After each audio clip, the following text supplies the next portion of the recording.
Laut ni ialah isu alam sekitar yang paling serius dalam dunia kita yang mengakibatkan daripada aktiviti manusia yang kita sendiri tanpa tidak kawal. Laut ni sangat penting sebagai habitat marin, kawasan perikanan, laluan pengangkutan dan penyokong iklim. Pembangunan pesisir ini, industri dan gaya hidup moden telah merosakkan kualiti air laut, menjejaskan ekologi, ekonomi dan kesihatan manusia. Oleh itu, kita perlu memahami bahawa punca pencemaran laut ni sangat penting untuk merangka langkah untuk pengurusan yang sangat berkesan.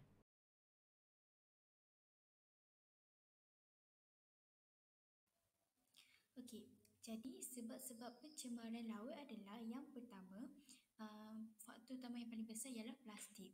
Kerana pengurusan sampah yang tak berkesan dia akan menyebabkan plastik ni terbawa ke sungai dan akhirnya masuk ke dalam laut. Masalah ni dia jadi lebih teruklah sebab plastik ni dia adalah satu bahan yang susah terurai. Jadi dia akan kekal dengan jangka masa yang lama dalam ekosistem. Dan akhirnya plastik yang hancur dia akan jadi mikroplastik yang membuatkan hidupan laut boleh tertelan. Selain itu, pencemaran laut juga dia boleh berlaku akibat pelepasan bahan kimia dan sisa industri. Contoh industri tersebut seperti kimia, pertanian dan minyak. Dan pelepasan industri ini dia akan menyebabkan sisa toksik seperti logam, bahan organik berbahaya dan racun perosak. Okey, banyak efluen industri dia dibuang tanpa rawatan yang sempurna. Jadi bila bahan kimia ni dia mengalir ke sungai dan seterusnya ke laut, dia akan menjejaskan kualiti air dan meracuni hidupan mari.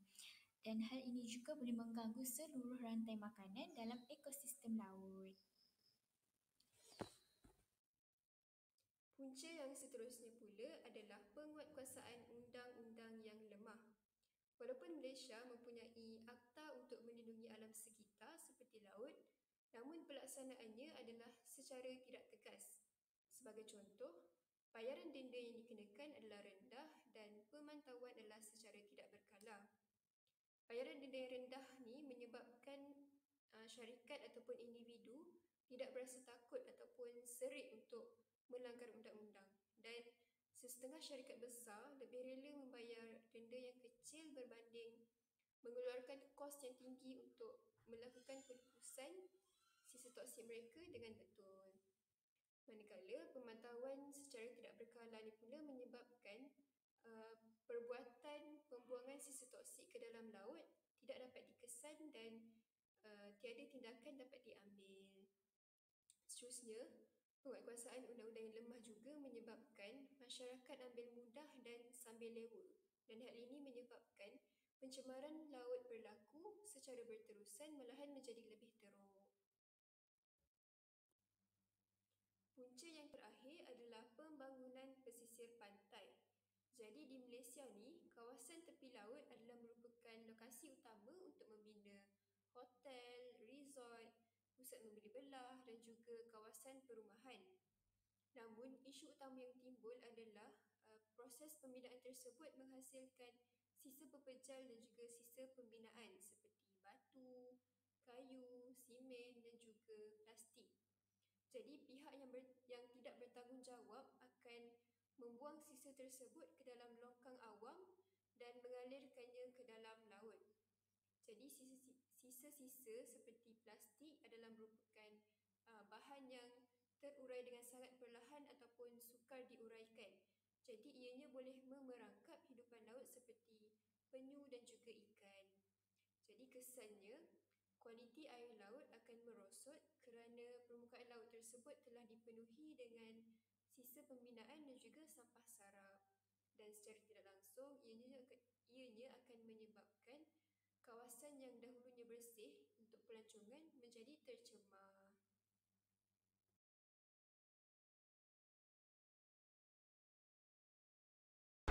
Okey, Assalamualaikum. Jadi saya akan terangkan tentang domain PKG. Dalam domain PKG terdapat 3 jenis, iaitu domain kognitif, domain sosial emosi dan juga domain tingkah laku. Dan saya akan terangkan kepada kamu semua hari ini ialah domain PKG, domain kognitif.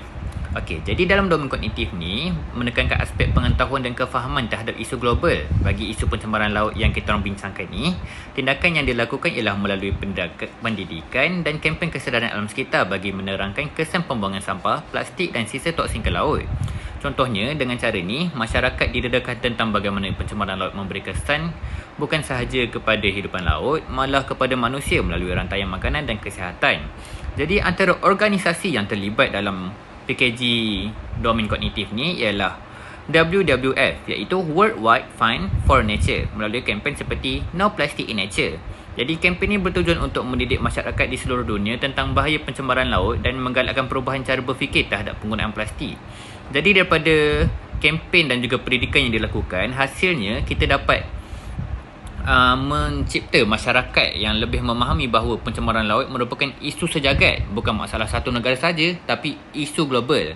Jadi dengan cara ini kita dapat membentuk masyarakat yang lebih bertanggungjawab terhadap alam sekitar, peka terhadap kesan tindakan sendiri, dan juga mereka juga mungkin akan menyokong dasar kerajaan yang untuk melindungi ekosistem laut ini. Dengan cara ini kita dapat melahirkan masyarakat yang berfikiran jauh dan bertanggungjawab atas kelakuan diri sendiri kepada alam sekitar.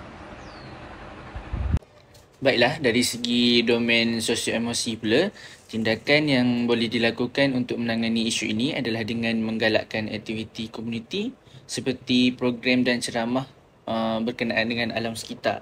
Contohnya, masyarakat boleh diajak untuk menyertai pembersihan pantai, di mana tindakan ini membolehkan masyarakat tu untuk melihat sendiri jumlah sampah yang mencemarkan laut. Jadi dengan itu organisasi yang boleh terlibat seperti Malaysia Nature Society (MNS) boleh menganjurkan pembersihan pantai, bengkel alam sekitar dan aktiviti pendidikan untuk meningkatkan rasa sayang terhadap alam. Hasilnya, masyarakat akan menjadi lebih bertanggungjawab dan peka. Contohnya, selepas menyertai program ini, ramai peserta ataupun masyarakat mula mengurangkan penggunaan plastik dan tidak lagi membuang sampah sesuka hati mereka. Yang mana ini membantu untuk mengurangkan sikap tidak peduli terhadap pencemaran laut. Okey. Untuk yang ketiga pula iaitu domain tingkah laku, iaitu menekankan perubahan sikap kepada bentuk tindakan yang sebenar. Bagi isu pencemaran laut ini, untuk domain tingkah laku, antara tindakan yang boleh diambil ialah melalui penguatkuasaan undang-undang, pembuangan sisa, penyediaan tong kitar semula dan larangan penggunaan plastik sekali guna. Langkah ini bertujuan bukan sekadar memberi kesedaran, tetapi memastikan masyarakat benar-benar mengubah cara hidup mereka supaya lebih mesra alam. Untuk organisasi, bagi di Malaysia, peranan utama dimainkan oleh Kementerian Sumber Asli dan Kelestarian Alam NRES bersama Kerajaan Malaysia. Antara usaha yang NRES telah melakukan ialah larangan penggunaan straw plastik, kempen kita semula di peringkat kemasaan dan juga tindakan undang-undang terhadap pembuangan sisa ke laut. Semua ini bertujuan untuk memastikan peraturan bukan sekadar di atas kertas tapi benar-benar dipatuhi oleh masyarakat. Okey, daripada domain tingkah laku ni, hasil daripada tindakan ni, kadar sampah plastik laut dapat dikurangkan sekaligus membantu mengekalkan keseimbangan alam sekitar. Jadi dengan cara ni, ekosistem marin menjadi lebih terpelihara dan hidupan laut seperti penyu, ikan dan terumbu karang dapat dipulihkan. Ini menunjukkan bahawa perubahan tingkah laku manusia memberi kesan langsung terhadap pemeliharaan alam sekitar.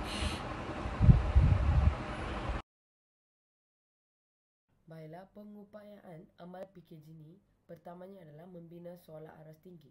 Guru boleh menggunakan soalan berbentuk terbuka yang mencabar minda agar murid dapat berfikir secara kritis, menilai sesuatu isu dan mencipta idea yang baru. Seterusnya, pembelajaran berasaskan projek atau inquiry. Murid ni diberi peluang untuk menjelaskan kajian menyelesaikan masalah sebenar dan membuat keputusan sendiri. Kerana ini dapat menjadikan murid lebih berdikari dan kreatif dalam pembelajaran. Seterusnya adalah perbincangan dan kolaborasi. Guru mendorong murid untuk bekerja secara berkumpulan dengan berkongsi pandangan dan menghormati pendapat rakan. Hal ini dapat membina kemahiran sosial dan komunikasi yang paling penting dalam dunia global. Yang terakhirnya adalah integrasi isu global dan nilai kemanusiaan. Guru menyelitkan isu-isu semasa seperti perubahan iklim, keadilan sosial dan hak asasi manusia agar murid boleh lebih peka terhadap persekitaran global serta mempunyai rasa bertanggungjawab terhadap diri sendiri dan juga masyarakat sejagat. Kesimpulannya, secara keseluruhan, laut ni merupakan masalah alam sekitar yang global yang semakin kritikal dan berbunca, terutamanya daripada akibat manusia yang tidak terkawal. Laut ni memainkan peranan yang sangat penting sebagai habitat marin dan juga sumber makanan, lalu perdagangan serta penstabilan iklim dunia kita. Namun pembangunan pesisir ni, pembuangan sisa industri dan juga gaya hidup moden telah menjejaskan kualiti air laut sehingga mengganggu keseimbangan ekologi, menurunkan hasil ekonomi seperti perikanan serta mengancam kesihatan manusia juga. Oleh itu, usaha bersepadu melibatkan kerajaan, industri dan juga masyarakat amat diperlukan untuk mengurangkan pencemaran, memulihkan ekosistem marin dan memastikan kelestarian laut untuk generasi yang akan datang. Kesedaran dan tindakan proaktif adalah kunci utama dalam menangani isu ini.